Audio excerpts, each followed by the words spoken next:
இன்றைக்கி நாங்கள் நொங்கு வெட்டி எல்லாருமே சாப்பிட்டோம். பாப்பாவுக்கு ஒரு நொங்கு கொடுத்தோம். எப்படி சாப்பிட்றான்னு சொல்லி பார்க்கலான்னு சொல்லிட்டு நாங்கள் எதுவுமே சொல்லித்தரல. பாப்பா நாங்கள் சாப்பிட்றத பார்த்துட்டு அவளும் அப்படியே அதுக்குள்ளே கையை விட்டு அவளும் சாப்பிட ஆரம்பிச்சிட்டா பாருங்கள். ஆனால் அவளோட கை ரொம்ப சின்னதாக இருக்கிறதால அவளோட கைக்கு எதுவுமே வரல. அவளுக்கு உள்ளே விட்டு கெட்ட நூலும் தெரியல. அப்படின்னு அது கீழே ஊற்றிடுறா.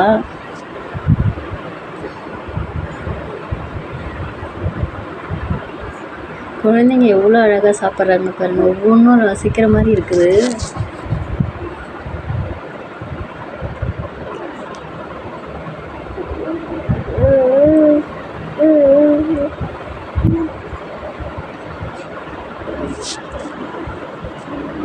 இந்த வீடியோ பிடிச்சிருந்தா ஷேர் பண்ணுங்கள், லைக் பண்ணுங்கள், சப்ஸ்கிரைப் பண்ணுங்கள்.